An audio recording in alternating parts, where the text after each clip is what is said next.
Aloha, welcome back to the show. Oh man, I keep threatening one day to just keep playing and stop talking. Make a lot of people happy. And me too. So the guy here, and I'm having a great afternoon in Hawaii, my lord. If you're listening online, thank you very much. Wish you were here. My goodness, it's so beautiful in Hawaii. And hence the name of the show, Hawaii's Tomorrow, where I'm trying to just educate folks so we can make a better stab at what we go as human beings doing. Generically just letting the house catch on fire and finally getting the hose out to put the fire out is something I'd like to get away with. I'd like to try and build a house that's fireproof, stuff like that. And today we're stabbing away at it again. I've got two folks here that have been doing the same thing as I have, and perhaps more successful than I have at it. And sitting across from me again, Paul Stanford. Aloha, Paul. Aloha. President and founder of the Hemp Cannabis Foundation Medical Clinics. Also owner of the hemp.org website, where you will find. It's a portal to all our sites, including our clinics. We have hemp news. We update it with about 50 news stories a week, about 8 to 10 news stories a day.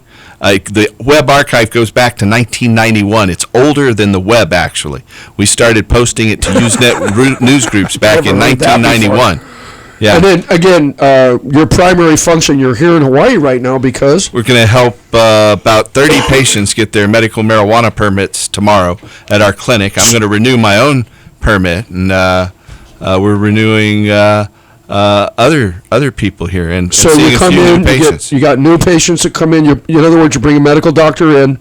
He evaluates them. We've got a local doctor who's working here. I can't mention his name right now. Okay. If you say so. He doesn't want me to, so. All right. But we help patients. We do a physical. We pre-qualify patients. Right. Make certain they have one of the qualifying conditions under Hawaii's medical marijuana law. Mm-hmm. And then our doctor fills out all the paperwork, and we turn it into the Narcotics Enforcement Division. And then they issue the blue cards that make you a legal Okay, but by the way, we certainly wouldn't want to let anybody just get a hold of this herb and smoke it themselves now, would we? Well, I think it's God's greatest gift to humanity. All right, let's go there. Now, let's go to my second guest, Mr. Paul von Hartmann, calling in from California. Paul, one more time, I beg you, a 3-second synopsis of your background. I'm a cannabis scholar, essentially. I'm one of the co-founders of the Cannabis College in Amsterdam back in the late 90s. I wrote the manifesto for the Cannabis College called The Fundamental Challenge of Our Time. Okay, enough. Now, let me ask you this. Can you give us, and talk as fast as you can? We got a long way to go, and we're going to run out of time. Okay. Hemp, can you give us the 101 on, I'm going to intro you because I don't trust you to talk fast enough. Here's the scoop. Back in 1937, industrial hemp was made illegal along with the kind that can get you high. It was basically a cover-up. They used the one that could get you high to take industrial hemp off the market because it replaced, it was about to be harvested by a machine, which was going to make it viable for both paper, fuel, and chemicals, and rope, and you name it. And Dow Chemical didn't want it as a competitor. The fuel companies didn't want it as a competitor. And the paper mills didn't want it as a competitor because they were set up to chop down trees. With that in mind, they just shoved it down everybody's throat with such incredible propaganda for the stupid people of America as reefer madness type stuff. They use it to put a bunch of people with different color skin than white in prison, by the way. Then it just became such a multi-billion-dollar industry building prisons and throwing people in them. Piss tests to find people who are smoking the evil weed. Big Farm didn't want it. Big Pharmacy did not want to see this because they would lose control over all the little pills they could give you that would require you to have another little pill and another little pill until you were pilled to death. Not good stuff. And this was all done to make money. And it was all a big fat lie. Now, Paul von Hartmann, can you please tell me what it's done to our ecology and our climate and our world? Yes. If hemp had not been made illegal back in 1937, we wouldn't be dealing with climate change right now. We would have a balanced climate, and our species would have evolved an economic system that did not erode the quality of life on All right, Earth. I'll let you go on, but first of all, that's quite a bold statement. We would not be having climate change because we're only America. We didn't make it illegal for the rest of the world. How many trees can we chop? We did make it illegal for the rest of the world. Oh, that's for the one that got you high, but not for the industrial hemp that we're talking about right now. No, but we've standardized energy production in this country to the extent that we've manipulated other governments and imposed our that's true. sense of values on them. All right, And explain to us in the simplest terms now how, if the hemp had allowed to be used for clothing, used for fuel, used for paper, how this would have made it so that climate change wasn't kicking on Ocolee. Well, the greatest impact on climate change is the death of the boreal forests in the subarctic regions of the planet. The boreal forests emit atmospheric aerosols that go up into the sky and reflect UVB radiation away from the planet. We've cut down half boreal forests in the last 50 years. We're talking for again, what would hemp, how could hemp have stopped us from cutting down the forest? We didn't cut them all down for paper. Most of them were cut down for paper, but also the sequestration, carbon sequestration potential of hemp is 9 tons per acre per growing season. And so what mankind has failed to do is to fall in with the primarily significant rules of the natural order. We have attacked the natural order just insanely, thinking we could get away with all this chemical pollution and this inefficiency, and turning our back on the one plant. Cannabis is the only plant that produces complete nutrition and sustainable biofuels from the same harvest. The seeds go that way for food, and the stems go that way to make energy. It's the only crop that does it. It's the only crop that has all of the essential fatty acids, all of the essential amino acids, all of the protein, all of the nutrition that we need for optimal health and physical development. And then again, let's quit listening to the pothead, because that's what people who don't understand this are going to label.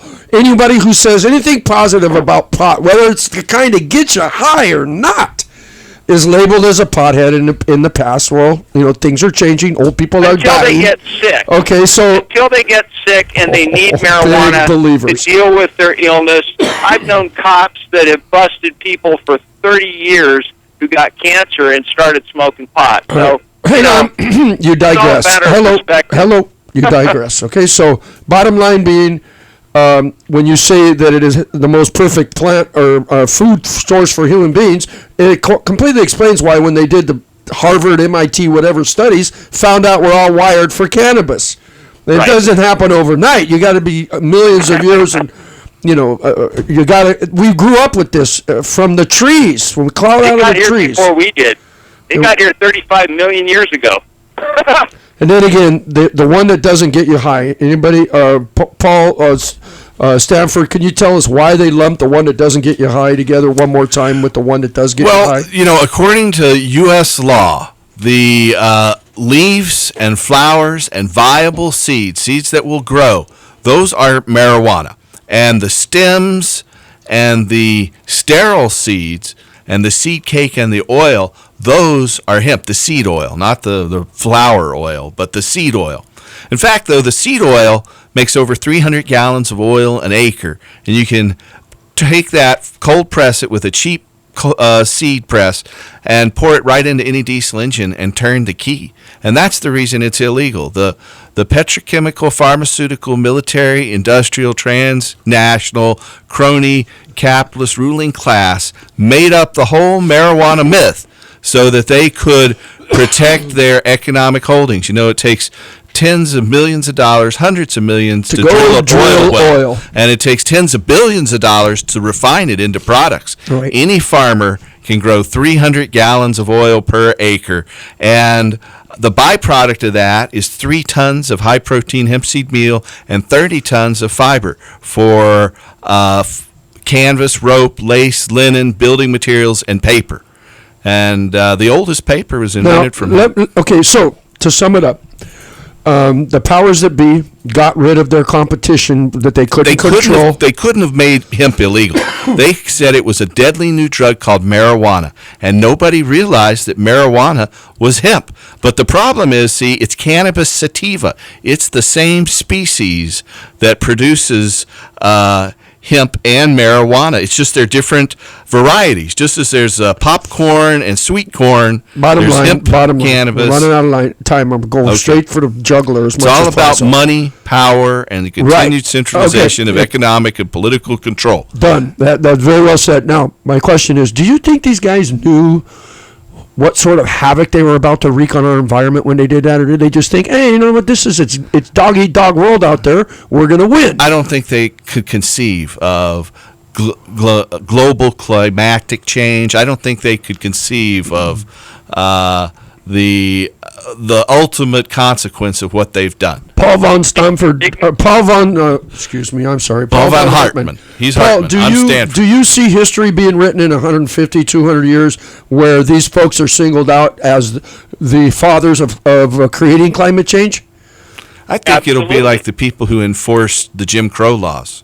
They'll be considered, like the slaveholders and the racists and the people who put down gay people today. What about you, von Hartmann?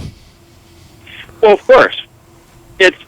And it's not going to take that long. It's going to take a couple more years before everybody in the world knows that cannabis is not illegal, in fact, because it's too essential to our existence. We really cannot interface with the natural order. There's a demographic without Younger people, cannabis. this is going to be legal just as a few more another generation dies off. Right. Okay. Well, the thing is that our ability to communicate electronically, globally, instantaneously is the greatest advance in our social evolution in our lifetimes. And the effect of that is going to be that everybody in the world is going to know about Roger Christie by the time his trial comes around, and everybody in the world should have their hand in securing his release. Okay, let me wrap it up, and then we'll go back to the points. Number one, we've got this guy in prison, and it's just, again, he's like the black guy that kissed the white girl, and it was illegal back then. So they put him in prison, and everybody said he believed he deserved to be there, and other people said, no, he doesn't deserve to be there. In the meantime, he's in prison.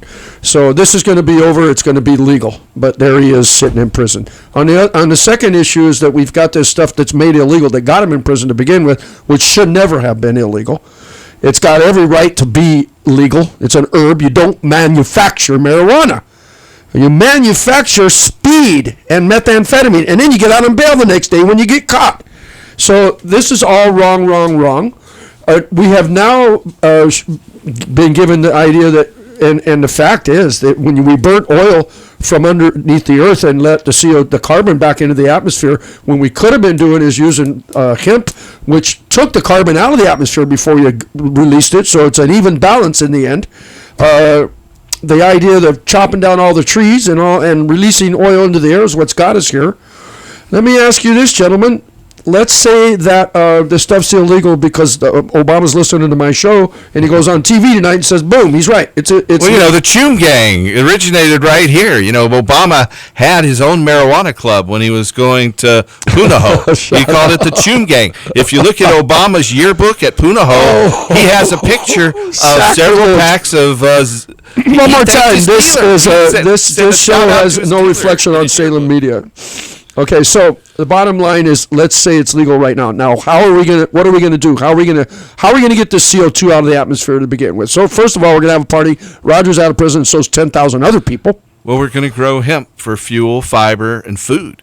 And we have to plant cannabis in every soil and climate condition to which it may be able to adapt, and pray that it's not too late.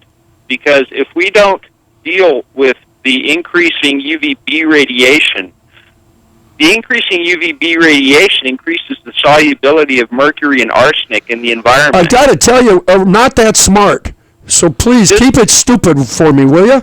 Well, UVB radiation from the sun is bombarding Hawaii at twice the rate. Oh, that's great. It makes my solar panel work better. Hey, come on, quit Quit it, okay? It's not. Right. It's all true, but it doesn't help anybody. I told you that. Well, it does because it puts the urgency level where it needs to be. No, it makes it sound what like we'll do is we won't have to cut more forests. That's for what paper. I'm want- that's we won't what have I'm to looking for. cultivate cotton because that uses half the pesticides in the world go on the cotton crop. We won't have to pollute our soil with that. We won't have to. Okay. The byproduct of making but we need 300 to gallons of expand the oil of arable food base. is 3 tons of We need food. to expand Wipe the out arable world base and hunger. regenerate the desertified lands. We need to remineralize the soil. We need to detoxify the contaminated soil. And cannabis is the agronomic miracle that we have that we're not using, that we could be doing all that stuff Okay, with now- at the okay. same time that we're producing complete nutrition and sustainable biofuel. All right. Now, by the way, is any of this going to get us high? No. No. Okay, that's the point. How can we sit here and say, here is the solutions? You know, Here's the solution, ladies and gentlemen, without being stigmatized and drugs somehow are a we're smoke potheads. screen. You know, That's it's a smoke screen. The real reason marijuana is illegal was to protect fuel and fiber, petrochemicals, wood-based fiber, and cotton fiber industries. And Absolutely. so the whole drugs issue is a smoke screen, and it's all Marijuana- about money and power. Thank you for that. Exactly what I was looking for. Marijuana is a multi-billion-dollar industry, and the hemp industry is a multi-trillion-dollar industry. Can you believe that? And those BASTARDSs, they wanted to drill their oil and keep it all the competition away and say, hell, go to hell in a handbasket, your environment. And I mean, I'm looking at this thing from the oil spills, you name it. You know, up in Prince William Sound, when they spilt that super tanker of oil back in Exxon Valdez. if that had been hemp seed oil, it would have enriched the environment. Instead of poisoning the environment for generations, if that had been hemp seed oil, the animals would have been able to eat it. It would have helped How do people find your THC? They go to hemp.org. How do That's they find if they need medical marijuana, how do they get a hold of you? You can find out at hemp.org. I mean, You they just need a go blue right. card. Hemp.org. Hemp.org. Okay. You can call us at. What about you, I can Paul? give you a phone number. Paul Van Hartman, where do people go to find and tap into your knowledge? Just Google essential civilian demand or global broiling with a B.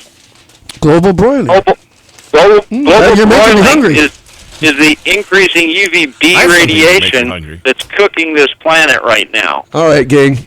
I have some appetite stimulant here. Okay, you guys will now. You've made my day, Paul Stanford. You have so far talked to me about President Barack Obama's marijuana club. You suggested that if you go into the jury, don't tell them what you really feel until you're already on the jury. Well, you just don't talk about marijuana. You tell them what you really feel. You just don't say, hey, if there's a marijuana case, I'm going to vote against it. You just don't talk about it. You get on the jury, and then you say that law is wrong. And this is all coming. There's a disclaimer that I'm going to have to get from Salem that legally takes them off the hook for anything that happens on my show from now on. Thank you for that, Mr. No, Stanford. it's legal. And thank you, Mr. Von Hartman, for coming on, and we will continue this discussion. I promise you. Mahalo. Aloha. Are you with me on that, Paul? Aloha. Yes, absolutely. Yeah, Jeff. I really I'm thank you for the work you've done trying to get us back on track here, my brother. Both of you. My pleasure. Thanks for having You me. guys deserve it. Your solar guy, Jeff. both you guys. And a shout out to Aloha. Roger Christie. God bless him. My Free God. Roger Christie. Free Roger Christie. Free Roger Christie. And, of course, Yep. lastmarijuanatrial.com. Go find out what he's all about. Your solar guy, Jeff, saying American goodnight. I'm saying say aloha. Keep it. Say it in your mind. Put it in your heart. And then in that respect, you'll be able to give it to other people. We have the solution. One of them is growing hemp. The other one is aloha. They have a lot in common. So to do that, I am your solar guy if you need me, 554-7200. And also 554-7200. At Facebook and Twitter at your solar guy. See this on YouTube. So this show will be broadcast on YouTube. Probably be out there about 12 o'clock tonight. And you know what? I got one more thing to say. Aloha.